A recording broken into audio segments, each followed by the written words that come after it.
1937年，美国企业家约瑟夫·威尔逊站在纽约帝国大厦顶层，俯瞰着脚下繁华的曼哈顿。10年前，他还是华尔街最耀眼的明星，拥有令人艳羡的财富、地位和声望。然而此刻，他的口袋里只剩下最后$1，而他刚刚失去了自己一手创建的公司。大萧条摧毁了他的商业帝国，债主们像秃鹫一样盘旋在他身边，曾经的朋友纷纷避而远之。站在高楼之上，威尔逊脑海中闪过一个念头：跳下去，结束这一切。就在他迈向边缘的那一刻，威尔逊突然想起了祖父临终前对他说的话：生命中最大的智慧不是得到什么，而是知道什么时候该放弃什么。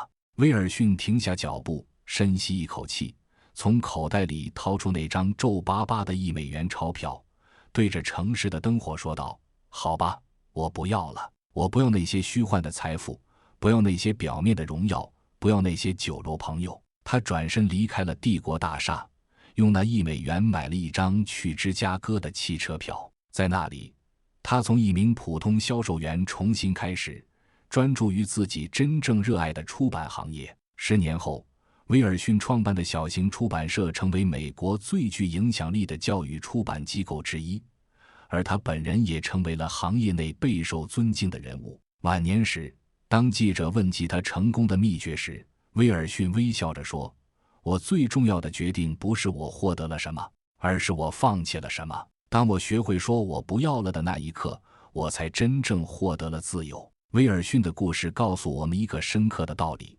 人生中最大的智慧，往往不是获取的能力，而是放弃的勇气。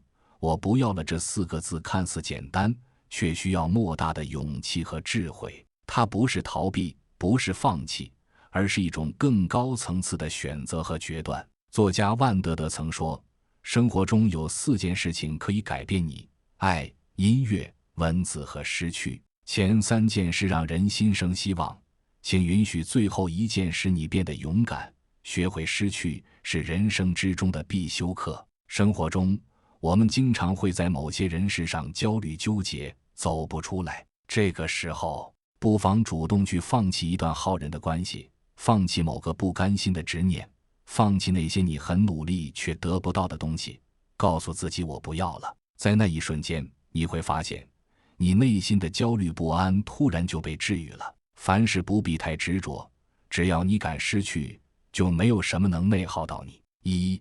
不值得的人，及时放手。古罗马哲学家塞内卡有一个著名的故事，他曾是尼禄皇帝的老师和顾问，备受尊重。然而，随着尼禄逐渐沉迷于权力和暴力，塞内卡发现自己的劝告不再被采纳，反而成为了尼禄猜忌的对象。在意识到这段关系已经变质后，塞内卡主动请求退休，远离朝廷。尽管尼禄表面上挽留，但塞内卡坚持离开，并归还了皇帝赐予他的财富和土地。他说：我宁愿失去这些外在的荣华，也不愿失去内心的平静。塞内卡选择放手的智慧，让他在晚年得以专注于哲学创作，留下了影响后世2000年的思想财富。而那些不肯离开尼禄的人，最终大多死于非命。在现代社会，我们同样需要这种放手的智慧。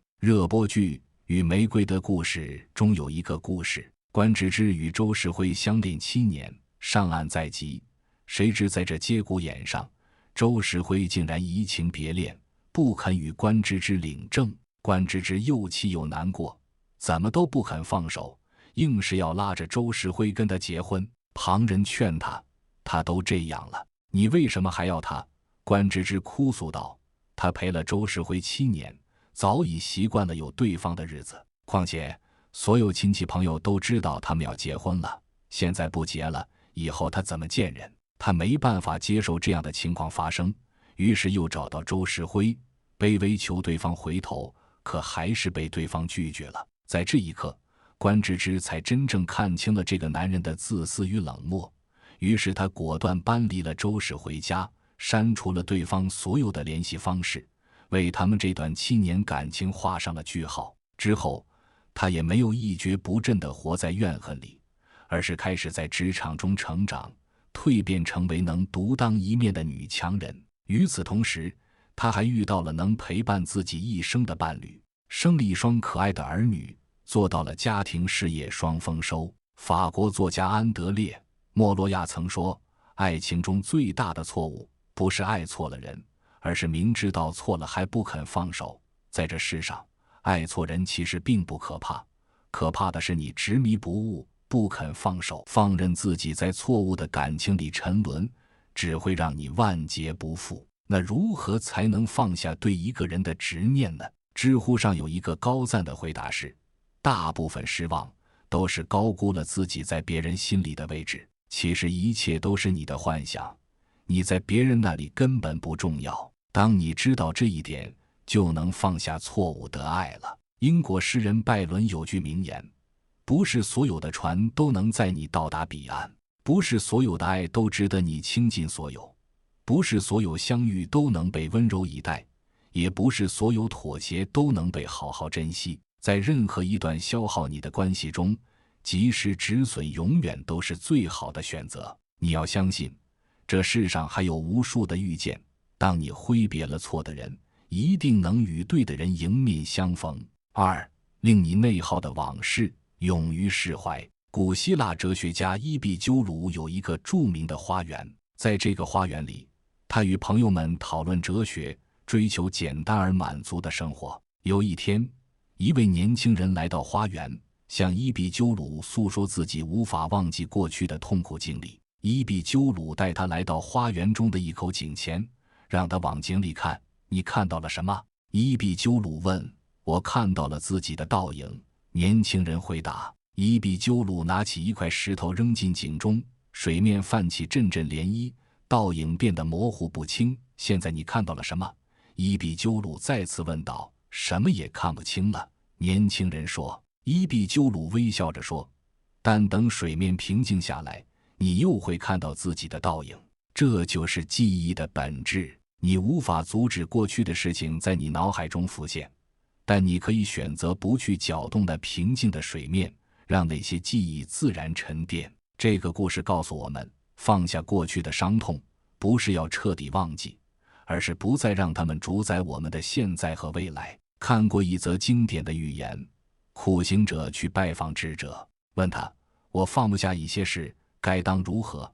智者没有答话，只是让对方端起一个茶杯，然后不断地往里倒水，水溢了出来，烫到了苦行者，他立刻松开了杯子。智者才说道，这个世界上没有什么事是放不下的，痛了你自然就会放下。人之所以会内耗痛苦，就是因为紧握往事，不肯放下，到后来一些原本早就过去的事，反倒成了生活里的沉重枷锁。作家三毛读中学时，曾遭到数学老师的刁难。数学老师故意给三毛出了很难的题，让他去答，三毛答不出来，那位老师就用墨汁在他的2只眼睛周围拖了2个大零蛋。不仅如此，他还让三毛到教室走廊来回走，好让众人看见这段屈辱的经历，让三毛的心里蒙上了一层阴影，甚至整个童年想起这件事情，他就感到不寒而栗。直到后来，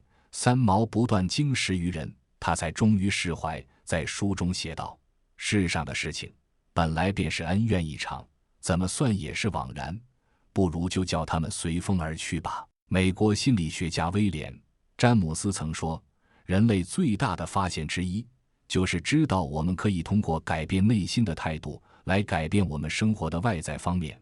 没有谁的生活会一帆风顺，一直尽如人意，但生活只能一直向前。不管过去如何，我们都该有敢于放下的勇气。就像泰戈尔曾说，有一个夜晚，我烧毁了所有记忆，从此我的梦就透明了。有一个早晨，我扔掉了所有昨天，从此我的脚步就轻盈了。人生路漫漫，凡事都堆积于心，只会让人寸步难行。打开心窗，让一切随风而逝，我们终能释怀所有伤痛，步履轻盈地走在人生之路上。3. 求而不得的物，果断放弃。古代中国有一个著名的故事，叫做塞翁失马。边塞上有一位老人，他的马无缘无故跑到胡人那里去了，乡亲们都来安慰他，老人却说这未必不是福。果然几个月后，那匹马带回来一群胡人的骏马，乡亲们又来祝贺他，老人却说这未必不是祸。后来他的儿子骑这些马摔断了腿，乡亲们又来安慰他，老人说这未必不是福。1年后，胡人入侵，壮年男子都应征出战，10个出去9个死去，而他儿子因为腿断了保住了性命。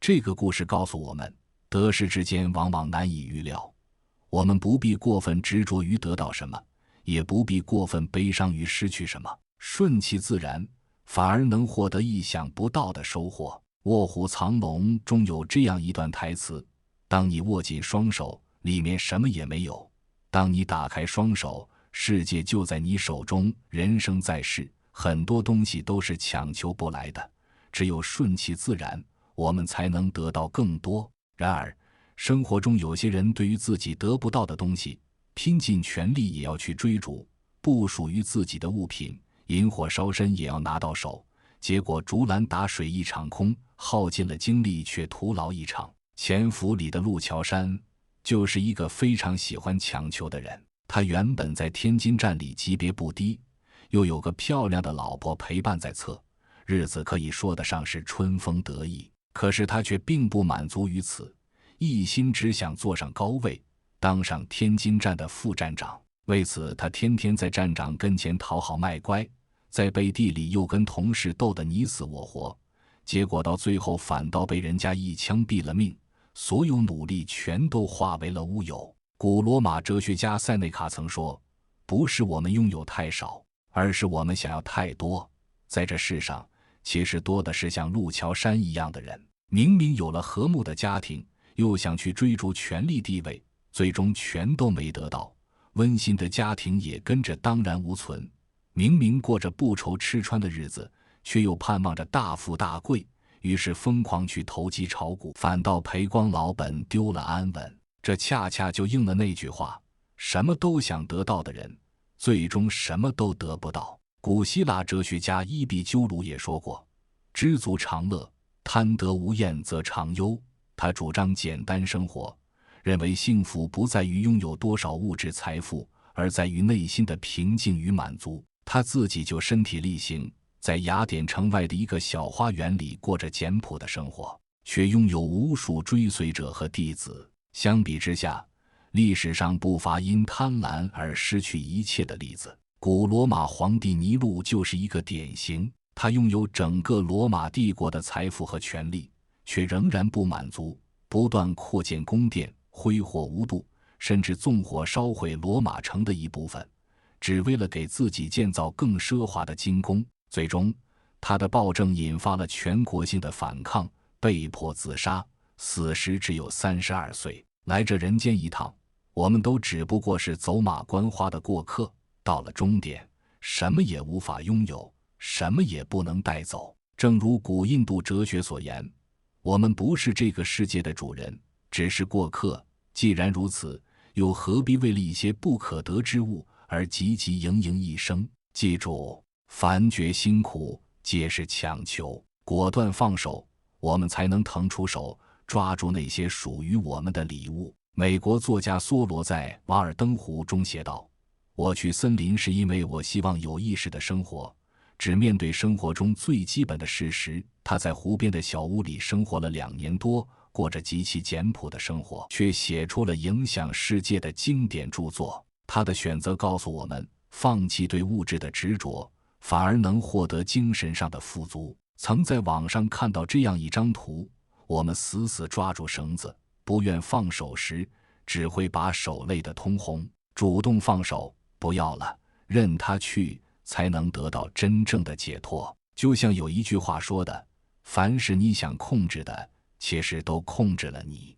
生命在于体验，体验大于拥有。当你什么都不要的时候，你就会发现，你已经拥有了最珍贵的东西。4. 不合适的路，勇敢放下。古希腊神话中有一个关于伊卡洛斯的故事。伊卡洛斯和他的父亲戴达罗斯被囚禁在克里特岛上，戴达罗斯制作了一对翅膀，让他们可以飞离岛屿。临行前，戴达罗斯警告儿子不要飞得太高，否则太阳会融化翅膀上的蜡。但伊卡洛斯沉醉于飞行的快感，不顾父亲的警告飞向太阳，结果翅膀融化，他坠入海中丧生。这个故事告诉我们，有时候我们需要认清自己的局限，放弃那些看似美好但实际上危险的道路。正如苏格拉底所说，认识你自己，只有了解自己的能力和局限，我们才能选择适合自己的道路。活着中有一个令人深思的片段：福贵年轻时好赌成性，输光了家产，妻子家珍带着孩子离家出走，福贵这才幡然醒悟，决心改过自新。他放下了赌博的执念，开始靠自己的双手劳作，过上了简单却踏实的生活。生活中，我们常常会误入一些不适合自己的道路。有人明明不喜欢医学，却因为父母的期望而读了医科；有人明明不擅长管理，却因为职位的诱惑而接下了主管的工作；有人明明不适合创业，却因为羡慕别人的自由而辞职开公司。结果往往是越走越艰难，越走越痛苦。前段时间，我的一位朋友小李就面临这样的困境。他大学学的是计算机，毕业后在一家知名互联网公司工作，薪资待遇都很不错，但他内心一直有个当设计师的梦想。于是在工作3年后，他毅然辞职去学习平面设计。然而现实很快给了他当头一棒，他发现自己对色彩的感知能力和创意思维都很一般，无论怎么努力，作品总是平平无奇。半年后，积蓄耗尽，他不得不面对一个残酷的事实，也许他真的不适合做设计师。在经历了一段痛苦的挣扎后，小李终于对自己说：我不要了。他放下了这个不切实际的梦想，重新回到了编程的道路上。让人意外的是，这次他工作的比以前更加出色，因为他不再把编程当作谋生的工具，而是全身心地投入其中，发现了编程的乐趣和成就感。德国诗人歌德曾说：放弃那些不属于你的东西，你才能得到真正属于你的东西。人生就像一场旅行，我们常常会被各种诱惑和幻想所吸引，误入歧途。但当我们发现这条路越走越窄，越走越累时，最明智的选择就是及时止损，勇敢地说一声我不要了，放下那些不适合自己的路，回归本心，才能找到真正属于自己的方向。正如哲学家尼采所说，成为你自己。只有放下那些不属于自己的东西，我们才能真正成为自己，活出自己的精彩。5.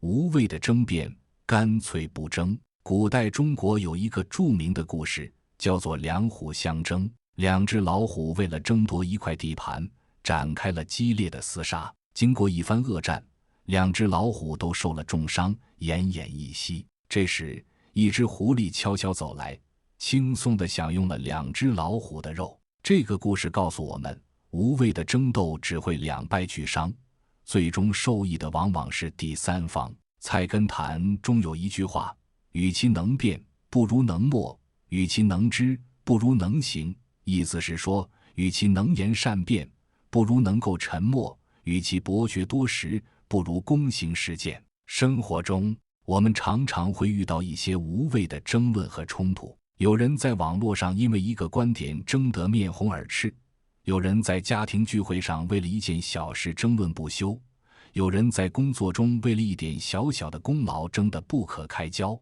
这些争论不仅消耗我们的精力，还会伤害彼此的感情，最终得不偿失。古罗马皇帝马可·奥勒留在《沉思录》中写道：如果有人能够证明我的想法是错的，我会很高兴地改变它。我寻求的是真理，而真理从未伤害过任何人。这种开放的心态让他成为了历史上最受尊敬的皇帝之一。我有一位长辈，年轻时脾气火爆，经常因为一点小事就与人争执不休。随着年龄增长，他逐渐领悟到争论的无益，开始学会放下。他常说，人生苦短，何必为那些无关紧要的事情浪费时间和精力。现在的他面对不同意见，会先倾听对方的想法，面对批评指责，会先反思自己的不足，面对无理取闹，会选择微笑离开。他说，自从学会了不争，生活变得轻松了许多，人际关系也更加和谐。其实很多时候，争赢了又如何？争输了又怎样？放下争胜的执念，对自己说一声我不要了，反而能获得内心的平静和自由。就像老子在《道德经》中所说，夫唯不争，故天下莫能与之争。不与人争，反而没有人能与你争。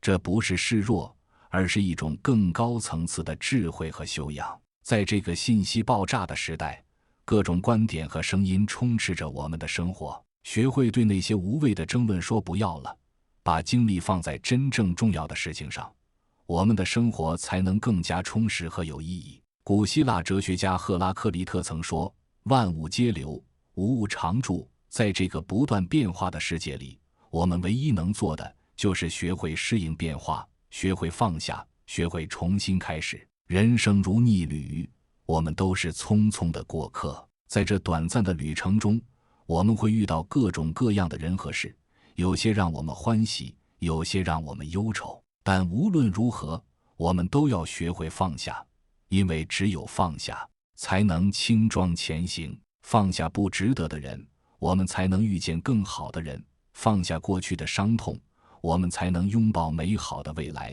放下求而不得的执念，我们才能获得真正属于自己的幸福；放下不合适的路，我们才能找到正确的方向；放下无谓的争辩，我们才能拥有内心的平静。我不要了，这4个字看似简单，却需要莫大的勇气和智慧。它不是逃避，不是放弃，而是一种更高层次的选择和决断。当我们能够坦然地对那些不再需要的人事物说我不要了时，我们就真正掌握了自己的人生。记住，人生最大的智慧不是得到什么，而是知道什么时候该放弃什么。